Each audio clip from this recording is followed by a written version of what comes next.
Right,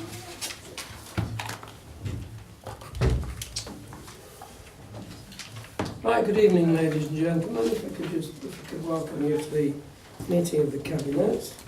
The first item on the agenda is the evacuation procedure. The fire drill is not expected this evening, so if the alarm sounds, please evacuate the building quickly and calmly. Please use the stairs and not the lift.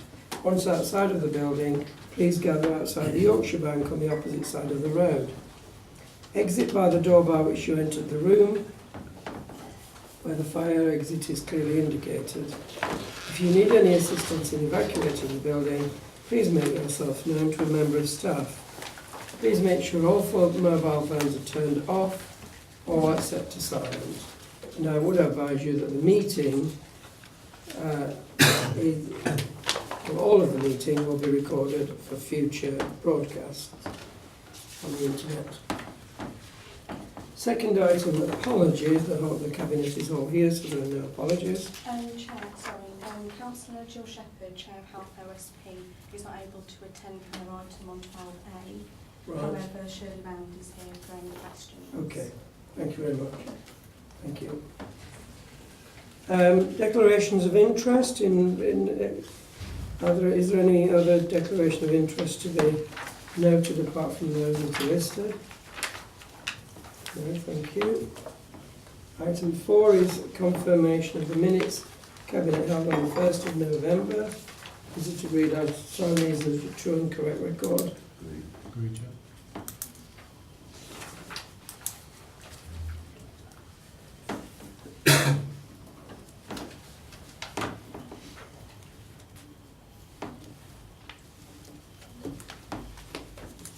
Thank you, Chair.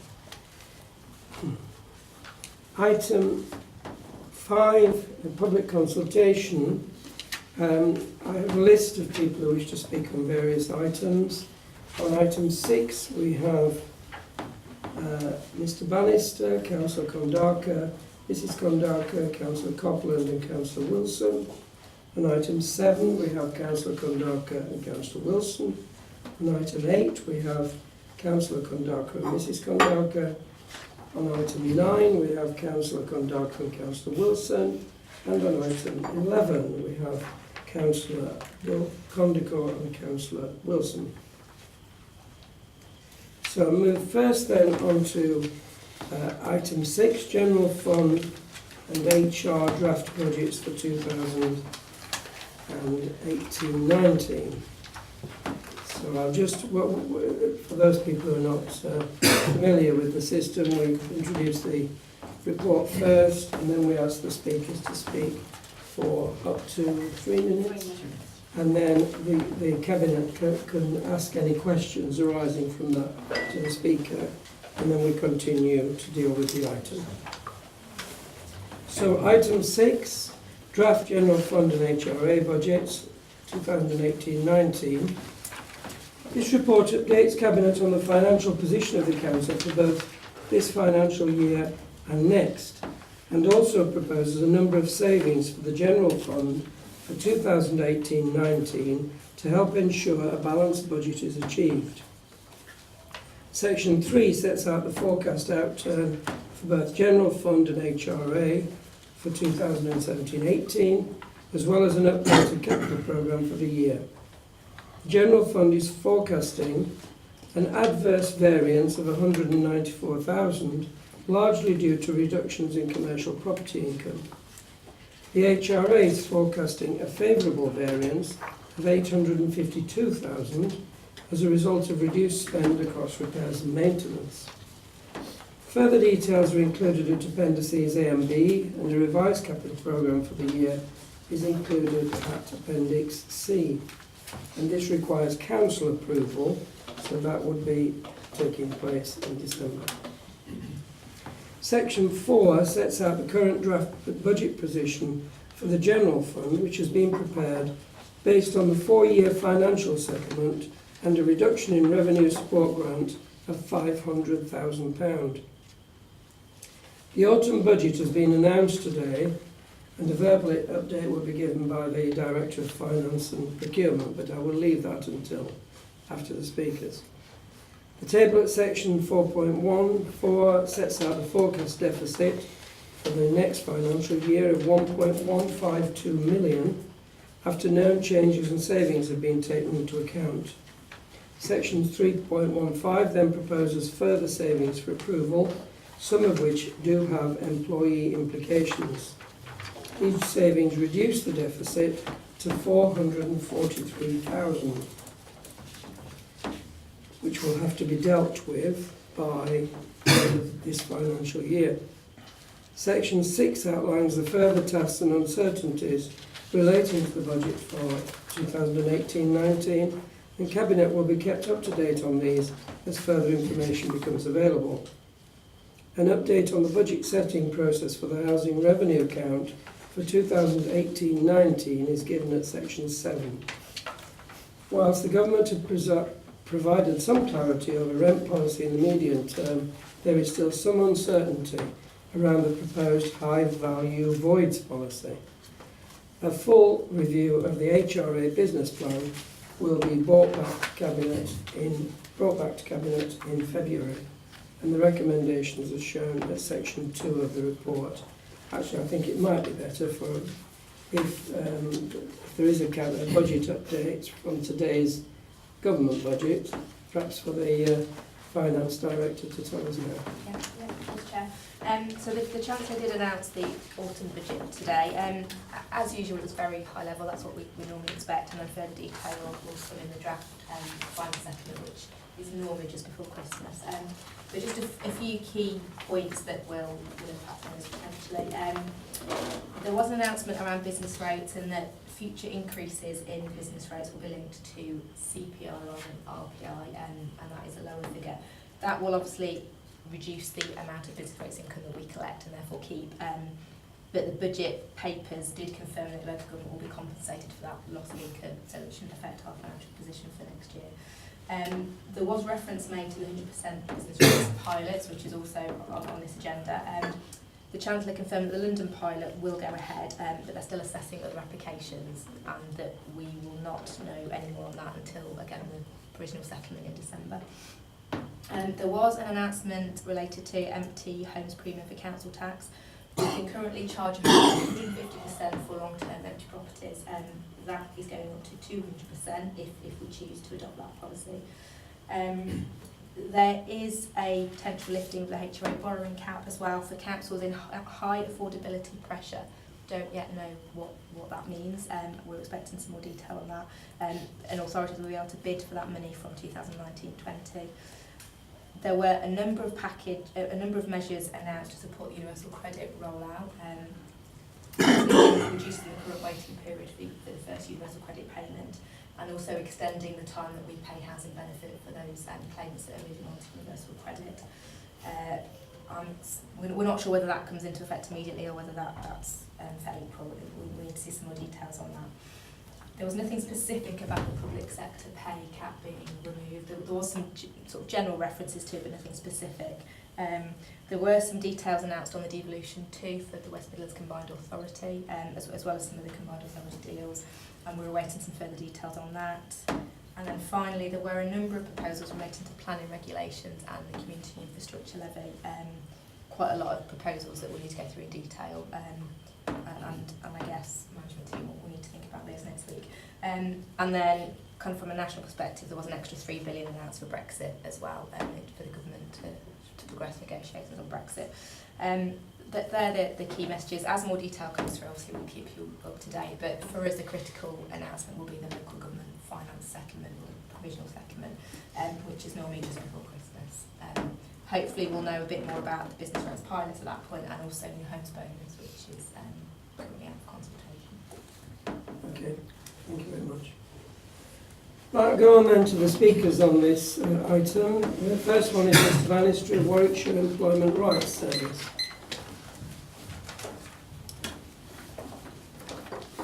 Thank you, Councillor Harvey. The item I'm talking on is on page 13 of the report. It's part of the proposed reductions on the housing portfolio. And if you look at that, it says remove funding from advice rights, £32,470.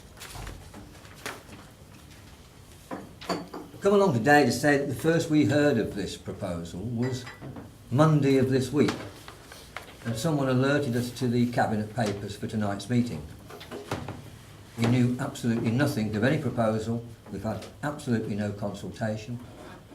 We've been to no meetings. We've received no letters asking for information. In fact, all of the normal procedures that have been followed in the last 15 to 20 years by this local authority in relation to the awards of grants to the voluntary sector have not been followed in this case. That's why I'm here. We've been associate with the council since 1981, when we were the Unemployed Workers Trades Council's Advice Centre. And we've been funded, and we've been very grateful for that funding over those years. And out of that funding, we've been able to help very large numbers of people in Nuneaton and Bedworth with their employment problems. And these are difficult problems. Some of them are very difficult indeed, because it's not a straightforward A, B, C situation. There are many factors that have to be taken into account when dealing with someone's employment issues. We've recovered every year over £250,000 over the last 8 years. We've met all of our SLA targets and exceeded them. We are exceptionally good value for money. Now, we understand you have a financial problem and savings have to be made. But to arrive at a decision without consultation flies in the face of everything this council says it does and wants to achieve. I'll quote you one of them on 424 consultation, and that's from your constitution. All reports to the Cabinet from any member of the Cabinet or an officer on proposals relating to the budget and policy framework must contain details of the nature and extent of consultation with stakeholders and relevant overview and scrutiny panel and the outcome of that consultation. There is one line in this, I'll take you back to it on page 13. Remove funding from advice rights. There's no commentary, there's no explanation, there's no information regarding stakeholders, there's no information regarding the scrutiny panel, there's no transparency. I'm asking the Cabinet to reconsider this, to reference it back, and to do it properly. Thank you.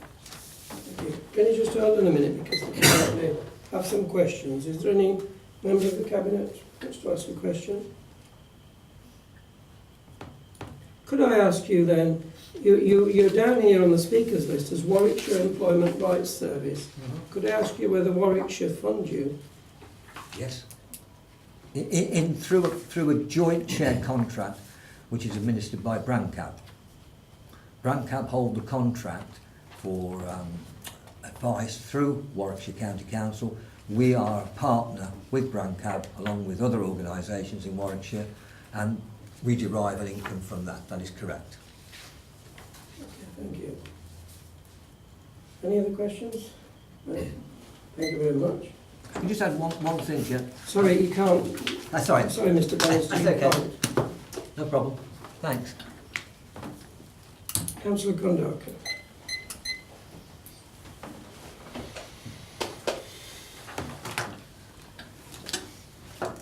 Today we've had two appalling budgets for Nuneaton and Bedworth. We heard just one of the issues. We've had cancelled scrutiny meetings, and we've had this budget dreamt up in a series of private, multiple-hour cabinet meetings, which no one knows about. We have a serious problem with democracy in this borough, and we have the leader just saying all these finances are marvellous because of this LG Futures report. We have serious problems in here. We have serious problems with our empty shops. Your report mentions Queen's Road being empty and other void properties, which we've had an argument with you about. We've got the black hole at Gresham Road, £2 million fit out cost, and we're getting more and more spent on it as all these little add-ons keep coming and keep coming. You're not managing your assets and your finances properly. You're overspending and you're not consulting on what you're doing. We have grounds maintenance savings. Our grounds maintenance is appalling outside the parks at the moment. And just to cut the budget, absolutely appalling. We're reducing the mayor's allowance. Well, I actually think the mayor's an important thing. I've always said we need to cut the cost of the mayor's car. We're now ending up with a situation where the mayor will get £5,000 for his year's work and the car will cost £25,000. We seriously need to review and have scrutiny looking at this stuff to make sure things go right. And the biggest bit of stupidity is cutting planning enforcement. My area, Wellington, and nearby areas like St Nicholas and it will soon be Galley Common, are horrendously impacted by developers not even meeting their planning conditions, putting mud on roads, causing flooding, causing noise, working outside acceptable hours, not meeting their conditions and obligations. To cut yet more staff and to get rid of planning enforcement is an absolutely appalling thing to do. We have all the impacts of the developments and you're now taking away our only protection to save us from even bigger impacts. It's basically a developer's charter to pollute and destroy our borough and to actually cut planning enforcement when you've put so much damage onto parts of this town. It's absolutely appalling. We're losing employment of key people here and we're stopped looking after the residents. Yeah, employment rights. These are all the things a Labour council would be expected to do. I do not understand why you just run things the way you do and run them in secret. There are a lot of smart people in this town. There's lots of people like the advice rights people who would have a debate with you if we had a proper democracy. If we actually put forward proposals, had scrutiny, had people looking at the proposals, we may be able to reduce the impact of cuts. But the way you do them, in secret, in private meetings, and then announce them with a few days' notice is appalling. Thank you, Councillor. Does anybody wish to ask any question? Thank you very much. Michelle Kondaka. Thank you. I'll touch on just a few things that struck me. I could speak for a lot longer than 3 minutes, I can assure you. One of the things is the lack of call-in. So many of these things on this agenda are not for call-in. I know sometimes things come from government and there isn't enough time, which I believe is the rates thing.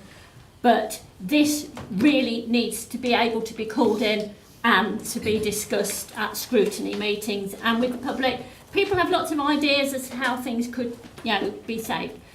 Car parking, over the years, says you're going to be 44,000 down. This has been going on for the last umpteen meetings. Every time there's a budget update, we're down. Thanks. And yet there has still been absolutely nothing from this council saying how you're going to address that. Reducing the fees and things would encourage people to come into the town. I don't know how many times we need to say that, but I will say it yet again. The climbing wall. You talk about making savings because there's staff issues and things, and then you're having to pay someone to actually run it. Just admit that it was a big mistake. It's very, very limited how it's used, when it's used. It's wasted no end of money. Stop throwing any more money at it. It's not giving the people of this borough the exercise and things that it was designed to. Wasted time.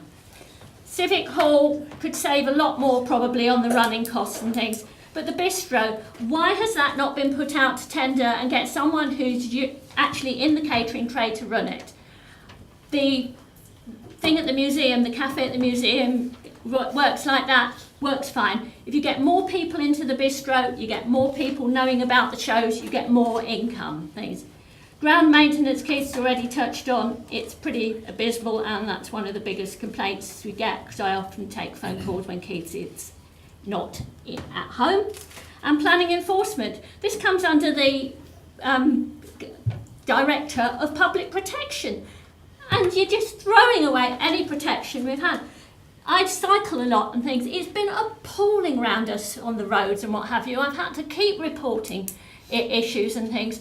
Planning enforcement is absolutely critical. In your report, it says that the government said you could actually increase the fees for planning fees, but the extra income must be invested in the planning service. You wouldn't need to increase it by 20% to actually have a little bit of that money to pay for planning enforcement. I'm sure you can actually sort of make it pay.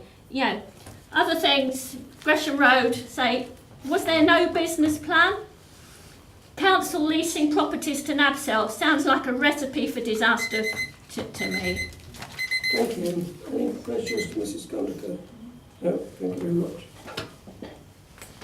Councillor Copland.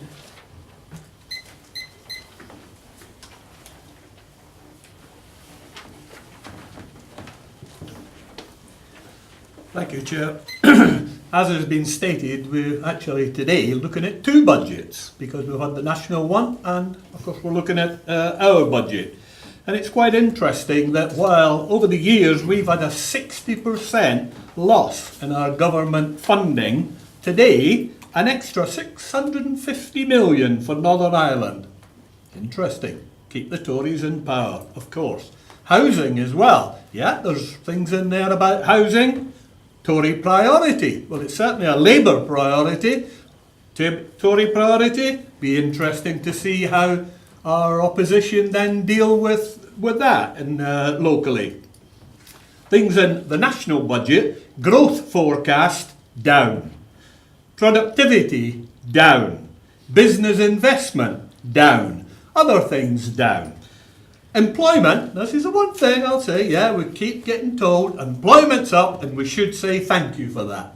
That's fine until you look at it, and a lot of people that are getting jobs after they're made redundant, it's agency work that they get. That's the only way they can get into lots of jobs. And even then when they get in, it's the minimum wage. And don't get me started on Brexit, caused by divisions within the Tory party. I'm not happy with lots of things that we're having to tackle here in the budget. Not happy at all, as indeed I'm sure the Cabinet are not. But there's lots of things that we have to keep an eye on and think of the good things. We pay the living wage here, not the minimum wage as paid by the government. We still have free swimming in this area, still have leisure facilities which are not matched by anywhere around. We've got 2 new homeless hostels from NABCEL. Really good stuff. We have built council houses when others have given up. We operate the best bin service in the county. It's been mentioned about the new depot. Yeah, there's been issues to do with the new depot, but that will save us millions in the long term. And, I know it's been berated, but it's actually true, we are rated independently as one of the most efficient local district councils in the country. CCTV, we pay all the costs of that. A lot of benefits are got by other agencies, including the police. We provide that. None of these savings is because of our desire to diminish services, but because of the savage cuts in the grant voted for by our local Tory MPs, we find ourselves in the position that we're in. Thank you. Councillor. Any questions, Councillor Copland? Thank you very much. Thank you. Councillor Wilson. Could I ask people in the gallery not to shout across the back of the room, please? Everybody's got the chance to speak to Cabinet if they wish. Councillor Wilson. Thank you, Chair. It's a very interesting report which has been put before us with less than a week to read it and assess all its implications. 4.6 of the agenda on page 9 is interesting, where it talks about the Poundland which we currently have and are now subsidising to the tune of almost £250,000. And whilst I understand the immediate need to try and keep that place open, it is effectively what the Cabinet is doing is a sticking plaster to heal the issue, which won't be solved unless big issues are tackled. To use reserves to fund a revenue source is dangerous to be ongoing with, and I would hope the Cabinet will be looking at that seriously and come up with a solution before the February budget, because it is not a sustainable issue to look at. And I would hope that the Council would put a policy forward about where it is actually going to do these things in future, because if any of our operators in the town centre get into problems in the future, who knows when the Council is going to offer this magic reserve fund to be able to keep them in the town centre. Is it because it's on size? Is it because they're favoured by the controlling group at the time? That needs to be looked at. When we go on to look at 4.15 and the savings, it's a very interesting table report. I notice in the papers that the word externalise is used twice. Now, I realise that many of you went around, like I did during the general election, traipsing the streets, and one of your items was nationalisation. I think in the Labour manifesto it promised to nationalise everything apart from the air that we breathe. But let's call it what it is. This isn't externalisation. This is a Labour council privatising functions. That is what it is. And I think it is a sad state of affairs when this council and its leadership cannot apologise for the complete and utter mess it has caused with the climbing tower. It should be ceased straight away. The funding that you took from the much-loved play ranges, which helped far more people than the climbing tower ever got to, and was operational far more of the time, you took away a valuable service to residents. But other than that, in the report, there are some other interesting things, such as withdrawal of a breakaway scheme, reductions in the cost of the Civic Hall, reducing the Civic Hall bistro, deleting trade union conveners, reducing the budget for the purchase of civic gifts, reducing the publication of In Touch. What else have we got here? They were all proposed in the alternative Conservative budget last February, which you voted down, and now you are putting forward in your own budget. Does that not go to prove that actually you ignored key savings which could have been made to help services sooner? I agree with reducing the mayor's and deputy mayor's allowance actually, when you compare what they have to do, but I would ask the Cabinet to go further and actually make it subject to the one SRA rule, because at the moment we have people claiming two sets of rules, and I don't agree at all with the advice rights cuts, because the money that they actually put in is reinvested through the money that people get from their jobs into our local economy. Thank you, Councillor Wilson. Any questions? Thank you very much. Well, first of all, can I say in putting forward this this interim budget, because this is not the final budget, we still have over £400,000 to spend. None of that being our fault, and people can scoff all they like at independent reports where we were found to be in the top section of councils which were efficient in terms of district councils, not decided by us, decided independently. But our MPs have voted against their own towns on a consistent basis. This year, another £500,000 off. And then have the cheek to go into the paper and say we should cut parking charges. Can they do any maths? Because they vote year after year after year to cut the amount of money going to the towns they are meant to represent. We still provide some of the top quality services in this county. We have, since our inception in 1974, avoided major cuts. Avoided them, we've avoided redundancies, we've avoided major cuts, all being opposed by the opposition. The Leader of the Opposition says now that he put some of these things forward last year. Last year we weren't looking for another 1.152 million, where we have had to take actions we do not believe in. This Cabinet is putting things forward this evening that we do not want to do. But please, let's start living in the real world. We are short of money. Every council is short of money as far as I know, apart from the very few favoured ones in the leafy suburbs. And they are favoured at our expense. Why do our local MPs vote consistently to cut money from their local towns?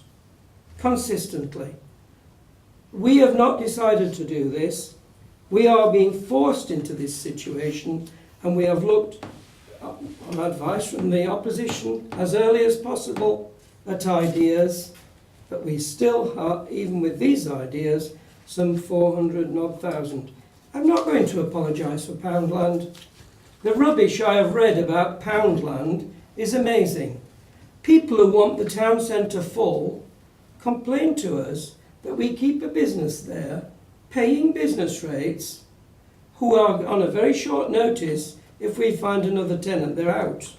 But would they rather have a massive unit empty at the entrance to the town's premier shopping centre? Or would they rather it be filled?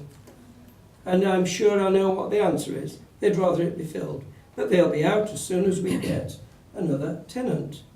So while people come up with all these wonderful ideas about how we can stretch £1 into £10, totally unrealistically, we are backs against the wall.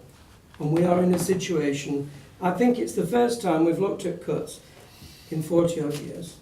And yet we are in a situation where we've been forced into taking decisions we do not want to take. In relation to the Warwickshire Employment Rights Service, it would, if it's the Warwickshire Employment Rights Service, from my point of view, it should be paid for by Warwickshire. The Chancellor himself told us the other day, there are no unemployed people. We are funding outside bodies to a percentage far greater than other local authorities in this area. But I hear that some of the money comes from Brown Cab. Well, guess who pays in a massive amount to Brown Cab? We do. We do as a local authority. So we are still funding Brown Cab to a very large amount of money.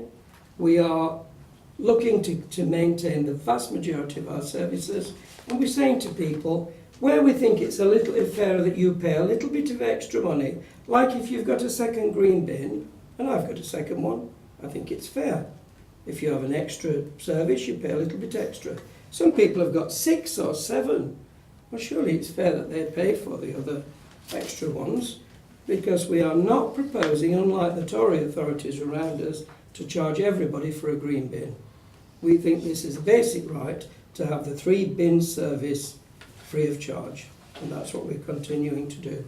So yes, we have to make difficult decisions, but we do believe in providing basic services to everybody, and we will continue. I don't need reminding by people of what Labour principles are, who are in parties who are totally opposed to the Labour Party.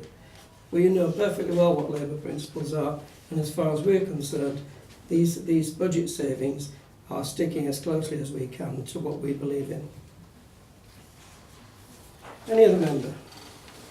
Councillor Lloyd. Yeah, it doesn't come easy to any of us sitting down this table making these cuts. But at the end of the day, it's a sad state of affairs that we get into this position. But I'm going to keep saying it, and I'm going to keep saying it all the time. I ask the people that have got houses out there, they've got families, etc. Imagine if your total family income was cut by 60%. How would you manage? Now, it's rich of the Conservatives and the Greens to sit here today and criticise this budget. They have continuously, year after year, asked us to let them know the budget in advance of the February meeting. Well, can't have it both ways. We're in November, and there is £876,000 worth of budget savings. 443k to find. The challenge I sent to them, well, if you don't like these cuts and these savings that are here in front of us, these options, then don't take in consideration of them when you're doing your budget. Come up with your own budget and tell us what that would be. I will be interested, as I say, to see what their budgets are when they come. It is sad affairs, as I said, but we've got to remember one thing. We're being asked to cut our budget year on year on year by, yes, the Conservative government, whereas two Conservative MPs in this particular area, 3 if you count Borkington, have voted continuously for those cuts at government. So at the end of the day, if they don't want us to cut these budgets, then they need to give us more money. If they can't give us more money, and they can't set their own budget separate and independently from this, then, sorry, they've got no reason to criticise. Councillor Jackson. Thank you, Chair. I do find it very strange tonight that we're being asked lots of questions and lots of statements are being made that frankly are utterly ridiculous. We have 3 MPs for this area. We have Craig Tracy, we have Marcus Jones, and we have Mr Palsy. And yet they are going to Parliament and they are voting for savage, savage cuts to our Borough Council, and at the same time giving what looks to many people I talk to as a big bum to the DUP. We have Warwickshire County Council that's closed many, many libraries, savaged children's centres. The previous Tory administration, when they were in control of Nuneaton and Bedworth for a very, very short time, they decided to close many of our public toilets. They suggested selling us off to rugby, so control would be done there. And they closed the play scheme. And I could go on. It is a bit rich in the face of huge government cuts. Huge cuts to policing numbers in Warwickshire. Huge cuts to fire and rescue in Warwickshire. I don't want to put my hand up for many of the cuts that are in this budget proposal today, but we are left in an invidious position, not of our making, but of central government's making. And we need to be very clear about that. So people who are in the public gallery, write to Marcus Jones, write to Craig Tracy, write to Mark Palsy, and ask them to support Nuneaton and Bedworth by putting their hand up for more money for local government, not yet more cuts. Thank you, Chair. Thank you. Right. Now we have the report in front of us.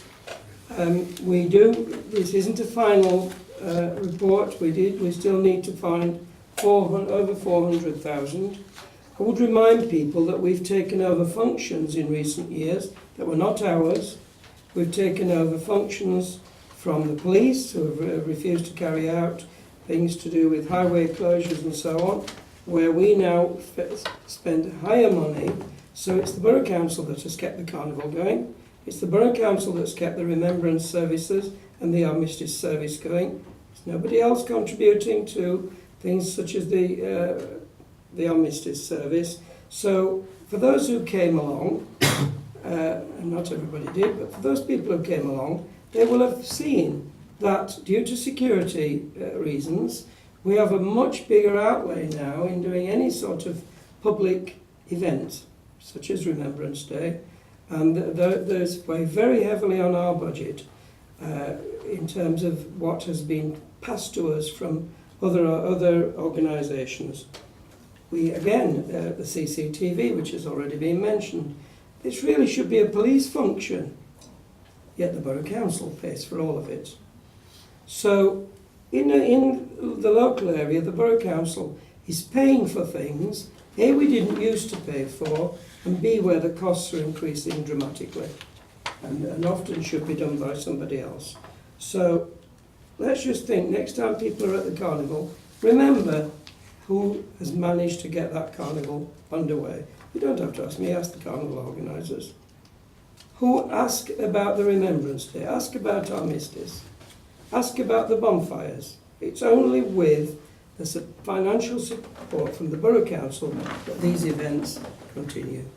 So let's see some of our MPs actually voting to give some more money to Nuneaton and Bedworth, the towns that elected them. Right, so the report is in front of us. All those in favour? That's unanimous, thank you.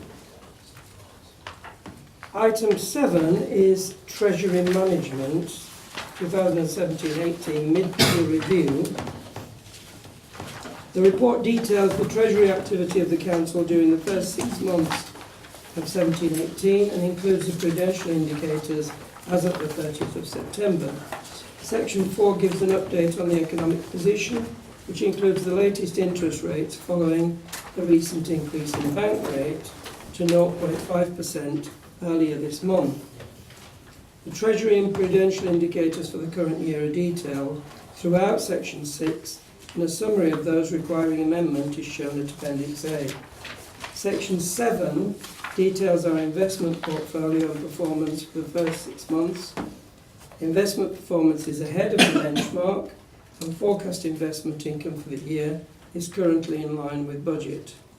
Section 9 summarises our borrowing position and shows our debt holdings and the maturity profile of that debt.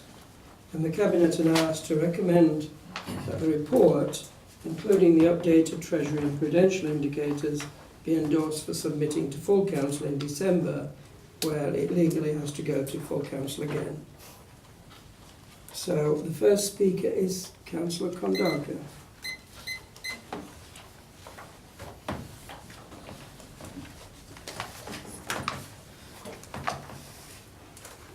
It is very interesting looking at the capital and revenue, what's going on at this council. It's been mentioned earlier about the LG Futures report that actually rates this council as having a low unit cost, i.e. how much it spends per member of the population. And that index excludes capital costs. What this council is doing, and doing more and more, is spending capital money to generate revenue. That is clearly obvious from the work we're doing to buy properties and rent them out through NABSEL. So effectively, it's making up for a lack of revenue by risking our capital sums. And our capital isn't free, as you'll see on this report. Our capital costs 4.7% a year. So the way we're operating is inherently distorting. It's making things different to how other councils operate, but it's also adding risk to the system. Capital is not free, and our capital spending is getting bigger and bigger. If you look on the bottom of page 20, it's gone from an estimate of £10 million to £16 million. We're spending capital money as if it just falls off trees, and we have to do it wisely. Spending capital money that we've got as a grant isn't an issue. It's spending the capital money we're borrowing, or equally using internal funding to sort of internal borrowing, as you call it. We have a serious and growing issue here because that is getting out of control. £9 million of internal borrowing. That money is borrowing. It is not free money. What we should be doing is working far more to get new money from things like the LEP. I noticed the leader of this council failed to go to the last LEP meeting and failed to explain why we've lost £350,000 for the scheme to get flats above shops used. There's all sorts of issues about this council not grabbing opportunities to get more money. And when we talk about losing 60% of our money, that's not true. We've lost 60% of the government grants. The amount this council spends is continuously the same, more or less. We just spend different monies in different pots and call it different names. This council is digging a hole, and when we do get a new regime running this council, like other places have got new regimes, they're going to have a massive mess. Because they've got all this debt on there, they've got all these projects that are going wrong, like Gresham Road, which is a waste transfer station without a waste transfer licence.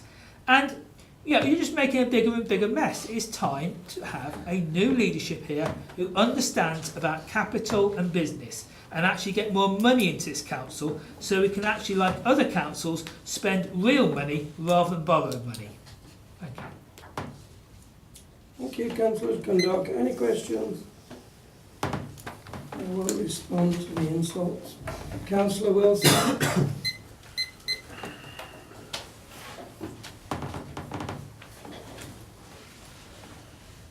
Thank you, Chair.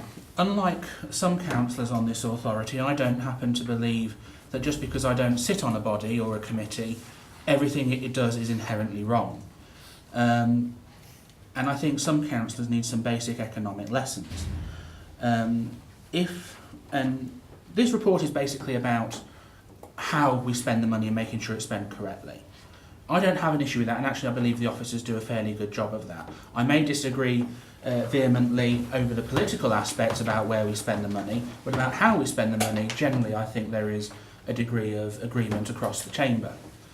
But using capital funding in the way that we are using is actually an innovative function which has cross-party support. Unusually for this council there's a degree of cross-party support. And it's not like we are going out there and building a fixed item like a massive playground, play area, which typically depreciates. By using the NABSEL money which we're using, we are investing in bricks and mortar, which most people with an ounce of common sense knows that unless the economy really takes a nosedive, your money is more or less pretty well secure. The best thing you can invest in is bricks and mortar. And what the council, along with the officers, are doing is using that money to A, put the money somewhere where it will continue to hold an asset, a value, but also using that value to generate an income, which is actually a very innovative thing to do. So what I was going to speak on is on 7.6 on page 25, where we have a schedule of amounts held in various different accounts. And I'm actually asking the Cabinet to go further, if it is possible. Because if you look at the interest rate on these, 0.5, 0.3%, actually what we get through NABCEL, we average, and Simone will correct me if I'm wrong, but we're averaging around about a 5 to 7% yield per year on the properties that we are using through NABCEL. That is a far better investment return, bang for our buck, by using that money through NABCEL than we are getting leaving it sat in a bank account that fluctuates minutely with the interest rate variance. And I would ask Cabinet, together with the officers, to consider using some of these pots of money, instead of leaving them sat there for a year or so accumulating just 0.3% interest, to look at using some of those funds to expand NABCEL and actually generate more income to support our revenue stream. I think it is an innovative way which uniquely in this area has cross-party support, and we should capitalise both on the success and support that NABCEL on the whole enjoys across the chamber, with some notable exceptions, and actually invest for the future of our residents. And I think if Cabinet could find a suitable way to make that happen, and if Simone can make the numbers stack up, so long as Cabinet presents a reasonable argument and presentation, I think we'll get a degree of support. Thank you very much. Any questions? Thank you. Well, first of all, I'm glad Councillor Wilson pointed it out before I have to do. But when you spend capital money to generate revenue, that is a good thing, because it means that you are not sitting back waiting for your assets to depreciate. You are in fact transferring it from actually liquid money into bricks and mortar. So we haven't lost the capital, it's just that we now own more buildings. And anybody who would see that the recently acquired NABCEL buildings where we are making increased profits will see why we've been able to include in the budget, the forthcoming budget, a greater contribution from NABCEL. NABCEL, an organisation, an internal on which Councillor Wilson sits, as well as the Deputy Leader and myself, which is in fact shown as a model, looked at as a model by other authorities who want to come and see how it's working and how successful we've been. So we shall take on board what Councillor Wilson is suggesting and look at perhaps further assets to be spent. I know we do that on a fairly regular basis. We take account of what might be coming up at any particular time. It's not something that can work through councils and committees and so on and take 3 months. You've lost the opportunity. So we have our officers of a certain amount of discretion in consultation to be able to get on with that. And I would like to thank our officers for this council always having the sort of financial investments, etc., that have gained us such reward. I'm going to take out Iceland because I don't go around blaming the previous Conservative administration as other people blame us. The council worked on independent financial advice, well, government advice actually, in both cases, so it's not something we can blame the Conservatives for, or they will blame us for, or some people of course blame us all. But the point is that we've always taken advice. We don't interfere with our officers in the sort of advice that they give on such matters. And so I think this the Treasury Management Report is an excellent report. And again, I'd like to thank the officers involved, and we certainly will look at the economic sense being talked by Councillor Wilson. I knew you'd put that down somewhere, just on this point. Is there anybody who wants to speak on this item? No? Thank you very much. Item 8 then is local council tax support. Oh, by the way, I just wanted to add, I am occasionally ill. So I do apologise that I missed a meeting of the LEP. But I'm happy for my attendance at the West Midlands CA, the LEP, or anything else to be looked at. And I think you'll find that that's very rare. But occasionally I am ill. These things happen in the real world. Local council tax support, item 8. The report presents Cabinet with the local draft council tax support scheme from 2018 onwards. It's proposed that the scheme remains the same as 2017-18, other than to update applicable amounts and premiums in line with those used by the Department of Work and Pensions. As these are not due to be confirmed until December 2017, it's recommended that the Director of Finance and Procurement be given delegated authority to agree minor changes to the scheme in consultation with the portfolio holder for finance and civic affairs. The recommendations are shown at section 2, and the scheme for 2018-19 requires approval by full council in December. Councillor Kondoka. I'll be brief because I know my wife wants to speak on the details of this, but fundamentally the way we do local council tax support is taking money from our residents and giving it into the council tax pool. The way we give so little money out in support means effectively Stratford and Warwick and Rugby are benefiting from us helping our own population. We fundamentally need better financial literacy at this council to understand what's happening to the poorest few people. We've got a few hundred people who get this help. We have a 20% minimum payment, which really needs to be reduced to 15 or ideally 0. But we really need to look at this properly, because this is a tax on the poor. This minimum local council tax support for working age people is a tax on the poor. And we have in this borough a higher tax on the poor than some other councils around. Thank you, Chair. Thank you. Any questions? Thank you. Councillor, Mrs. Conn. Thank you. I just want to really add on to what Keith's already said, because I really feel that we should be reducing the percentage that these people need to pay, because the fund is at 60,000. There's never been more than 34,000, I think it was 155 paid out. Last year only 15,213 was paid out. So any money that's not given out in the hardship fund is retained by the fund. And so as a borough, we only retain 13% of that, as you keep telling us. So if we don't need to have as much in the hardship fund if we're not giving it out. And that would also help those who are not actually, got the hardship fund. Let me just find the things. So for first year, 433 people applied, 203 received it. 400 next year, 446, 278 received it. So it's only roughly half, just doing a rough calculation, or just over half people who applied for it actually get it.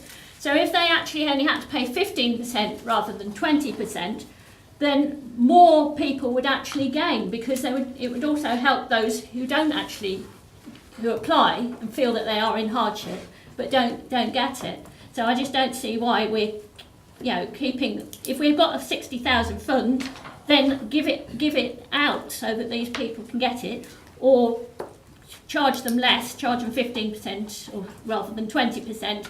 Fewer people would then need to claim, and more people would gain. Thank you. Any questions? Thank you very much. Well, I'll put the scheme before you with as much financial literacy as I can muster. I don't believe in the politics of shouting insults at people and therefore trying to get a point across. But we do always follow financial advice at this council. We have looked at schemes put forward by officers, and we feel that this is a scheme very, very fair. And we have always tried to make sure that we have used as much of the money as possible. Bearing in mind we're operating under an unfair burden, but we do try to do this very fairly. Samantha?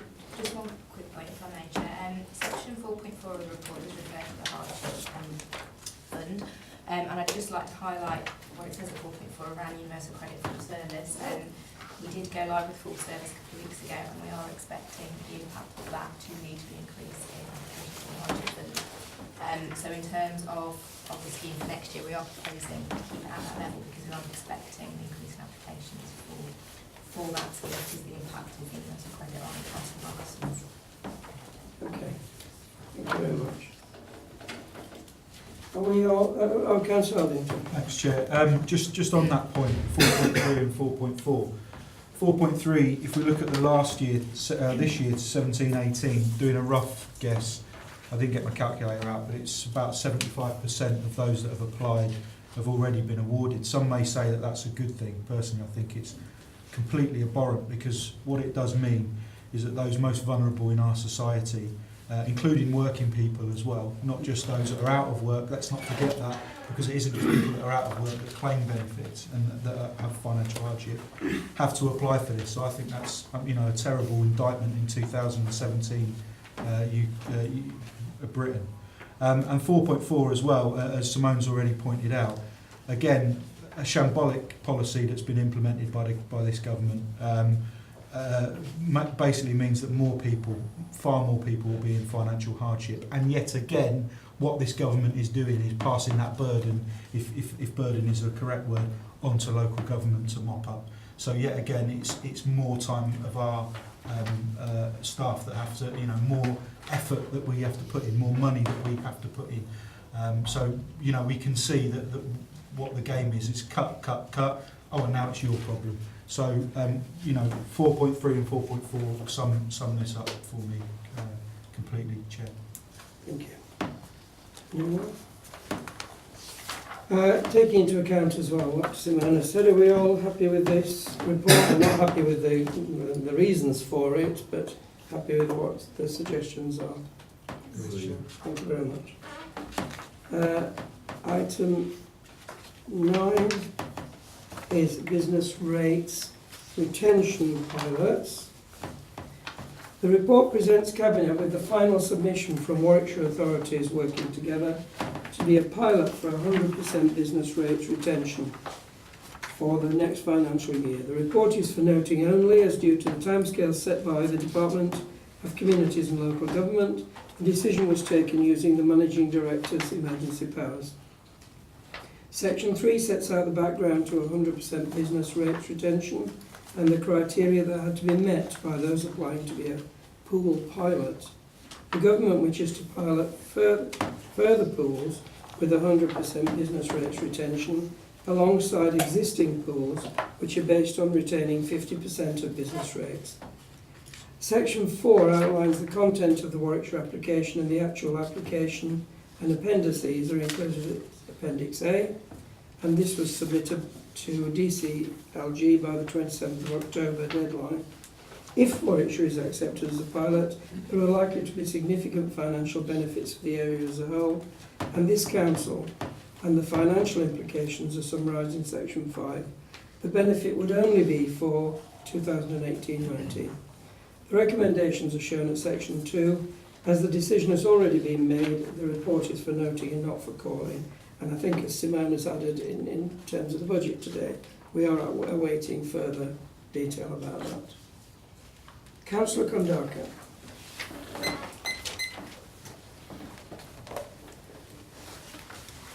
%100% business rate retention could be considerably good for us, but it does rely on us spending the money well and encouraging business numbers to grow, because the whole idea of the business retention scheme is it incentivises councils like Nuneaton and Bedworth to be more business friendly and get more jobs in their borough. At the moment, there's lots of things that are interesting in this document, and there's lots of risks. And we also need to change our mindset. We see what's happened with, say, the Leeks shop, which is closing just north of Coventry. That's technically just in Nuneaton and Bedworth. And because we haven't supported it and helped it out, if we had supported it, it may not have survived anyway. But the point is, it's cases like that where having business rate retention and having the will to try and save businesses and try and get new businesses in it really is important, and it should change the mindset of this council to be far more pro-business, and pro-business in a way that businesses actually make a contribution to the borough. It's interesting looking through this document as well, at particularly the possible projects. You know, we talk about transforming the Nuneaton town centre, which could be a good project, or could result in us simply demolishing a whole load of businesses to make way for a future which never happens. So it is a risk and it is an opportunity. But more interestingly is looking further back in the document on page 69 at what's currently going on in Warwickshire, where there isn't any Nuneaton and Bedworth project on this list. We should already be working on business incubators. These have been very successful, and our Elliott Centre, which we did many years ago in the borough, is apparently full. We should be looking at creating small and medium-sized businesses in this borough. Because this is a small borough, it will not have space for large numbers of mass automated warehouses. This is a borough that needs to have niche industries and loads of small businesses in incubators. And looking at this stuff in here, yeah, they're talking about different things in different towns. And the one thing we need is jobs. We have 78,000 people of working age. We probably have 28,000 full-time jobs and about 15,000 part-time jobs. We do not need more people. We do not need more housing. We need more jobs. Looking at all the demographics for this borough, it is lacking well-paid jobs. We talk about multiples of earnings to house prices. The house prices in this borough are some of the lowest in the Midlands. The problem is the earnings are very low, and that is why people are unable to take houses that are actually on the market, and why builders are unable to build out developments that are ongoing. We really need to, if we do get this money, to target it towards creating real local jobs and real local firms that will grow, not just wasting it on demolishing things for vanity projects. We know how bad the Abbey Street and Vickery Street projects have gone over the last decade. Thank you, Councillor Kondoka. Any questions? Councillor Wilson.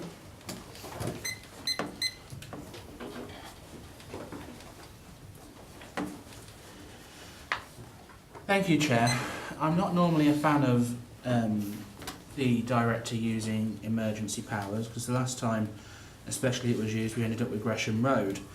But in this instance, I think this is an opportunity which is too big to not try and grab.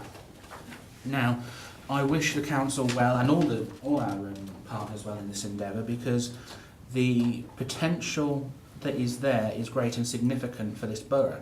We have known that 100% business rates retention has been on the horizon for certainly the last 2 or 3 years, and it's been in the planning stages even before then.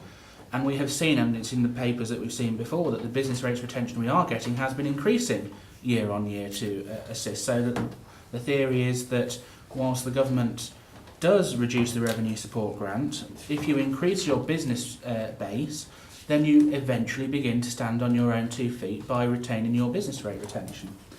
And I think that this is a very good opportunity to take. I appreciate that this is going to be a very, very competitive market for us that we're currently entering to try and get this pool. And I don't think that we should beat ourselves up or beat the government up or whoever if we aren't successful, because there will be a number of very, very competitive bids going forward, and as may not be the strongest, as may be the strongest. We don't know against the criteria. But I am pleased, particularly on page 43 of the report, where it looks about where we would share the additional resources, which could be in the region, according to the report, of £450,000 to £850,000. And it seems a prudent measure to actually look at splitting it up into thirds across the pool retention area, that we keep a third for the sustainability and maintaining sort of like a buffer, as you like, for any potential issues that may arise, and actually start to use the remaining 2/3 to push forward, hopefully with great vigour, the regeneration of the economy and the town centres in Nuneaton and Bedworth. So I wish the Cabinet well. I'm sorry it's not had any input from anyone else, but I understand the reasons why in this case. But I hope that going forward we could actually be an innovator and use our experiences to help generate the national situation, the national scene, but also use the good work that we've done here and with our colleagues should the when the business rate retention finally comes down the line. I think we'll be in a good position to actually put it to some good use. Thank you. Any questions? Thank you very much. Well, looking at the report, I have to say, although it is within the Managing Director's remit to take this action, I was consulted about this matter quite fully. We are, of course, in a business rates pool at the moment, which is with Warwickshire and Coventry. The West Midlands Combined Authority are one of the pilots that is going ahead, and in fact the non-metropolitans, such as ourselves, who wanted to be in that, were supported by the other metropolitan councils. So we were supported by the cities. At that particular time that was rejected by the government, but we were supported by the West Midlands Mayor in that, and we were supported, I think, unanimously by the actual board. As that is not able to come about at the moment, this is a cooperation between the Warwickshire authorities, all of whom are Conservative run, apart from ourselves, and it's a case of the authorities working together regardless of political control for the benefit of residents, and that's what we've done. It's what we've done for many years in terms of other councils, and we see this as possibly a good step forward if we can be in the pilot. So we do hope that that will be accepted. I know that similar sorts of decisions have been taken in other Warwickshire councils, so we can hope for the best in this venture. We're all happy with that. It's in fact a report of what's happened rather than what to do. So it brings us on to item 10, on which there are no speakers listed. So, Councillor Pomfret. Thank you, yes. So, by way of background and introduction, the Local Government Association, the LGA, wants to work with a small number of leading authorities with a view to developing a new mutual for local government, which will aim to offer comparable insurance cover to LGA members at a competitive rate. The mutual would of course be owned and controlled by its members, people who are insured through them, the authorities, and professionally managed by FCA authorised industry experts. The LGA have asked this council to consider firstly to be a founding member of a new company, a limited by guarantee, which is at the moment called NewCo. The intention being that NewCo develops into the local government mutual, whose establishment is being facilitated by the Local Government Association.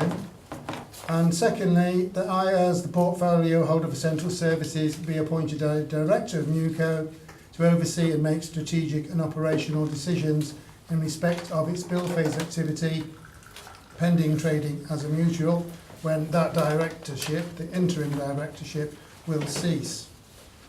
In conclusion, section 6 of the report confirms that the mutual aims to offer the prospect of affordable, high quality risk transfer and risk management without exposing the council to any financial or operational risk. I need to emphasise that being a founding member puts the council therefore under no obligation in the short, medium or long term to make any changes to its present insurance arrangements. The LGA pays, and what's more, the LGA pays all setting up costs, including for members such as myself, attendance. On the other hand, at the moment, the processes by which providers come to fix premiums for local authorities, largely a low-risk group, are not open to scrutiny. A mutual will, this is envisaged, lead to the maintenance and improvement of the quality of cover and to lower premiums through internal risk sharing and the placing of higher risks on the open market, using a process that is accountable to mutual's members, i.e. its policyholders. In short, there is potential for the council to save money. I commend the report to the Cabinet and the recommendations at section 2 of the report. Thank you, Chair. Thank you. Any other members? Well, can I thank Councillor Pomfret and the officers for the work that's gone into this, and it is pleasing that the LGA approached us to be one of the, again, you know, totally independent, the chair of the LGA is a Conservative. So it's very pleasing that we are looked to as being one of the councils they can rely upon. We're in favour of the report? Agreed. Thank you very much. So item 11 is quarterly review of strategic performance report. I don't know if you want to say anything or Mr. Richardson. You're wondering if I'm looking at somebody else. I'm not. Whether Councillor Pomfret wants to say anything or Mr. Richardson. No, I'm fine, thank you. No, Chair, but we are happy to take questions if members have any questions. Okay. Are there any questions on that? Right, so first of all, Councillor Kondaka wishes to speak.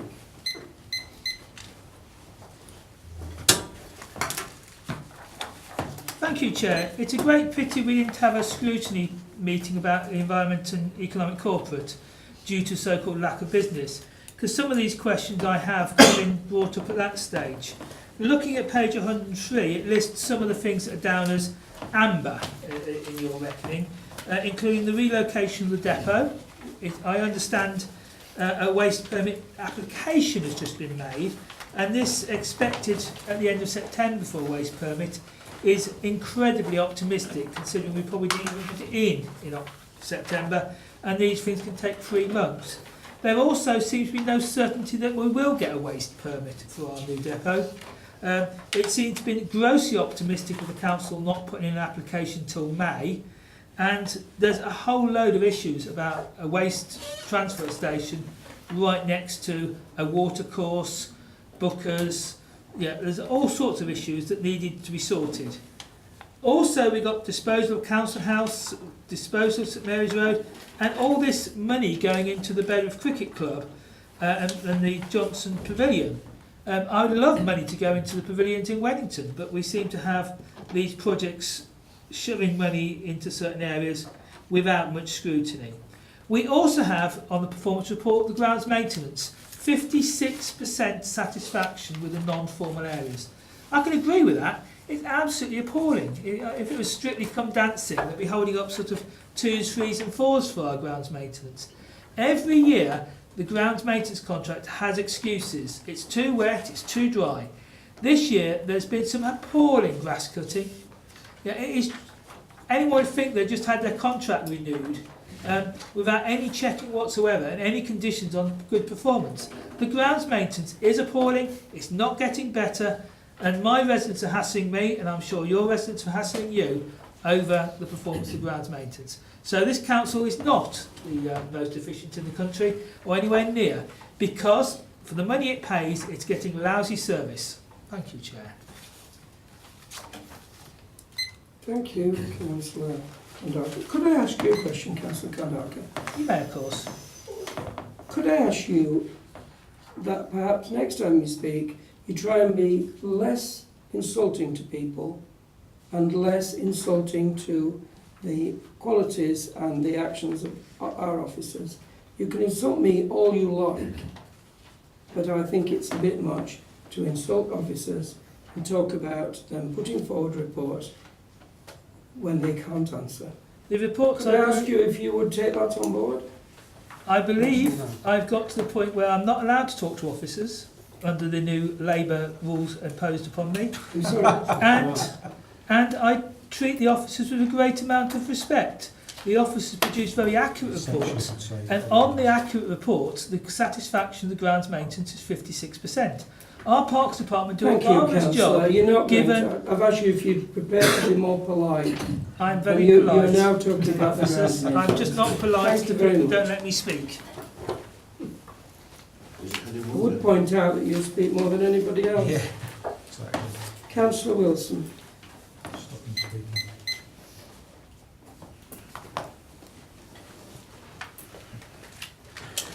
Thank you, Chair. There are two main points I want to look at in the strategic report and speak to you about today. The first is about page 103, which is about the St Mary's Road depot and the move to Gresham Road. I am concerned that this is down as an amber. When we were told that at full council that we should be there in June, and it's looking like we won't be operational there fully until sometime in the new year, it is a significant amount of slippage in the programme. And to me, that is unacceptable given the amount of money and the additional money that we have ploughed in. And I have to ask the question going forward, Chair, that should any significant projects be put forward by this council, why should I as a councillor, let alone the public, have confidence in this council's ability to be able to deliver that if over, on a relatively small scale comparatively for £2 million capital outlay expenditure, if we begin to look at larger issues, this council does not have the experience or the competence in those specialised areas to do these types of works. And I think, and having had discussions with the managing director, I think he would now also be in agreement that there are skills gaps, because that is a very specialised area of work. And I can only go on past performance when I'm looking at what this council is going to do. And Gresham Road does not fill me with confidence, Chair. So I think, and I'm glad that the portfolio holder undertook at the call-in to agree to a lessons learned report. I think before any other major issue is taken forward, that lessons learned report must be addressed first, because it's a significant gap in our experience. The next thing, and this is my own particular bugbear, which is on page 108, which is about people's annual development reviews. I have raised it year on year at overview and scrutiny, mainly because I actually have to do the things when I'm at work in my day job, so perhaps I have a bent towards them anyway. To only be at 75%, and as I understand it, the people who are off on long-term sick, maternity and all that, the directors have assured me in the past, they are actually taken out of the pot of the numbers to actually look at these things. So we're actually talking people who are in work, only 75% have had their performance report. And this is a systemic issue across the council. And it is not good enough, and we need to tighten up on that, because these are people's development opportunities, their performance, their training, and how they are delivering services to our residents. And looking at the breakdown, which is quite useful, we can understand access and street services being behind, because they are the ones who are more out and about doing the town centre work, the collections, etc. But regeneration and public protection being at 27 out of 47 people only having their performance report. That is a critical risk to this council, particularly with the borough plan, and there must be an improvement, Chair. Thank you, Councillor. Any questions? Just the one. Just on one statement you made, Councillor, on the figures not including long-term absenteeism, maternity and sickness. According to the note at the top, it does. Can you see that?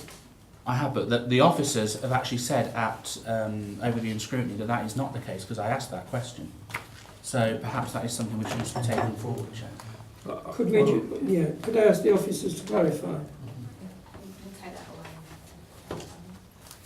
Thank you. Any other members? Thank you, Councillor Wilson.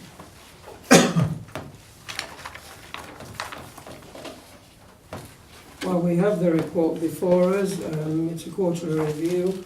I have to say that we've never claimed to be perfect, and it is extremely difficult to going forward in terms of people doing several jobs now with the cuts that have been forced upon us to be able to get everything just right. But in terms of, I will pick out Gresham Road. We are very proud of Gresham Road.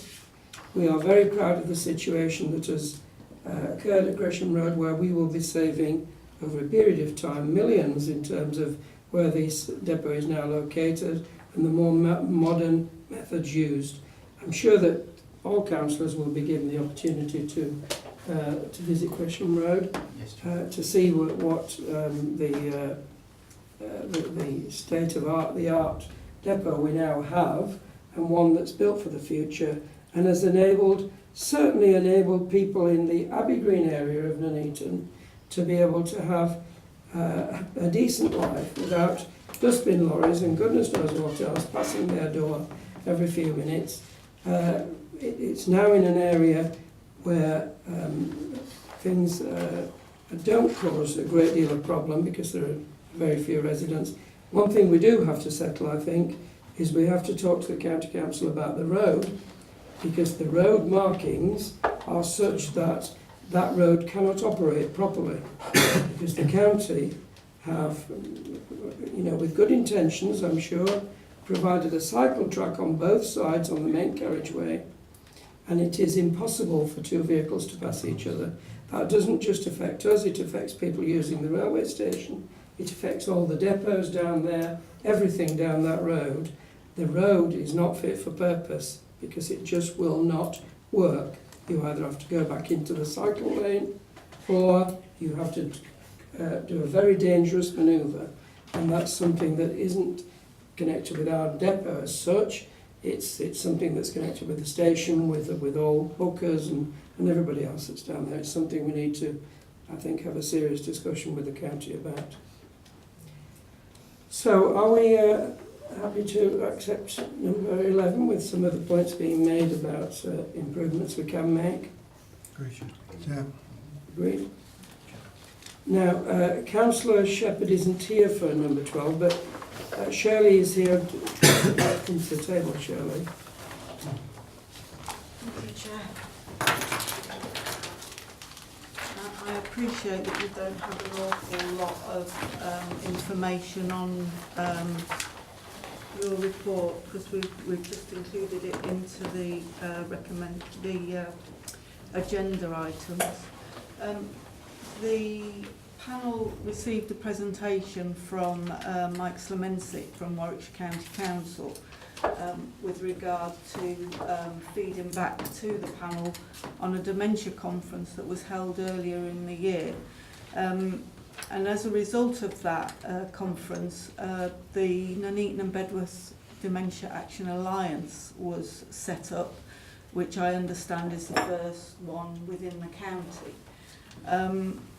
And the alliance has been put in place to bring together organisations in Nuneaton and Bedworth as a vehicle to create a dementia-friendly borough where people with dementia are understood, respected and supported. It was reported to the OSP that Nuneaton and Bedworth Borough area has approximately 1,660 people currently living with dementia, and that this figure was set to rise to approximately 2,200 by 2025.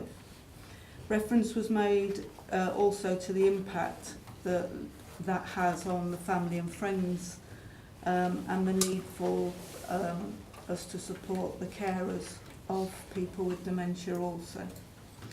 The panel obviously considered the services that are provided within the borough to support both the dementia sufferers and their carers, whether it be the GPs, the Alzheimer's Association, Living Well with Dementia website, and the Dementia Friends programme, which we've already had some input into. As a result of that, I think the panel wanted Cabinet to give some consideration as to how we could perhaps move some of those subjects forward.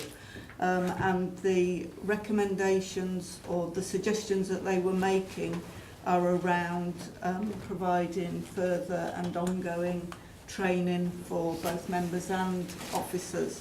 I understand that there is some mandatory training undertaken within the council for frontline staff, which was something that they were interested in.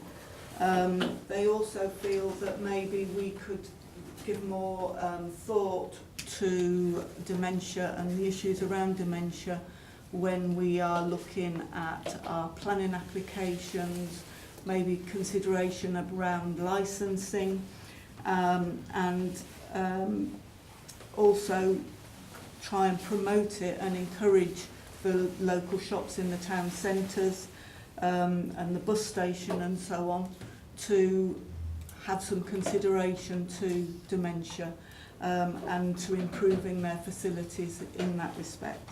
So that was what the panel were asking for, Chair, as is stated at number 12 in your agenda. Thank you very much. Can I ask a question, if possible, Chair? Thank you. I just noted you said Mike Slemensic from Warwickshire County Council came along to speak to the scrutiny panel. Are Warwickshire County Council putting any funding into this increased awareness of something so vitally, important to so many people and their families?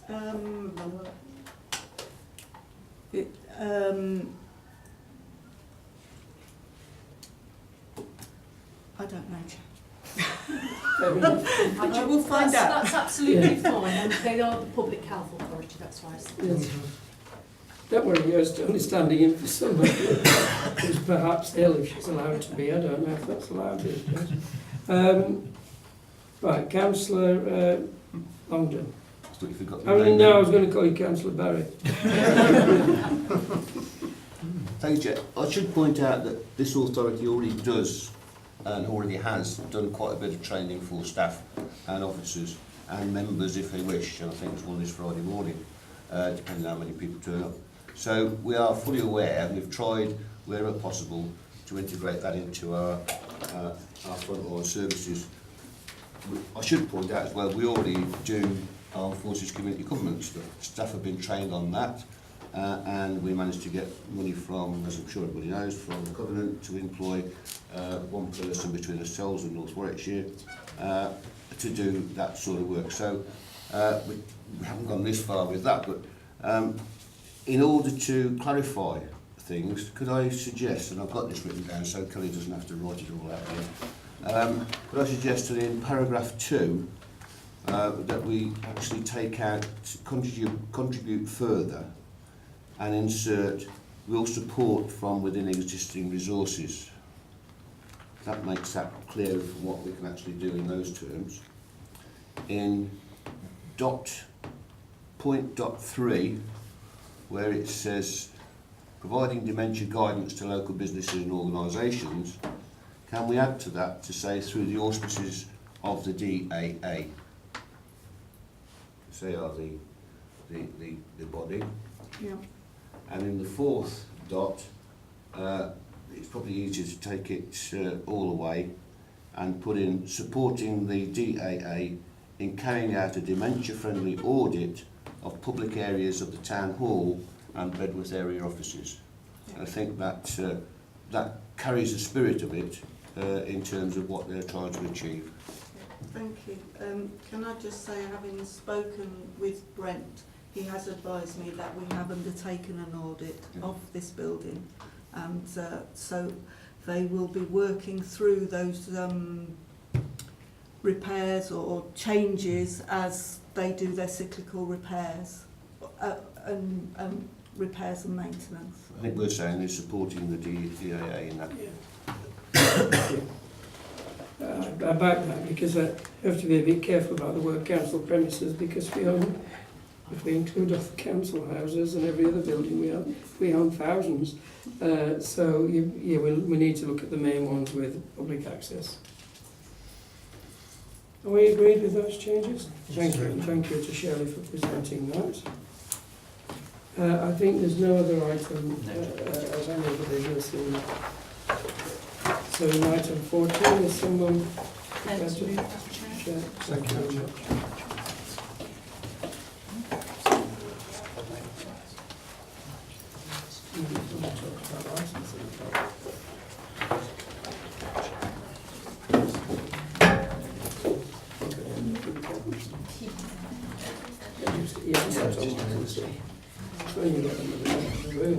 It's so funny, you know, when we really sort of go on about what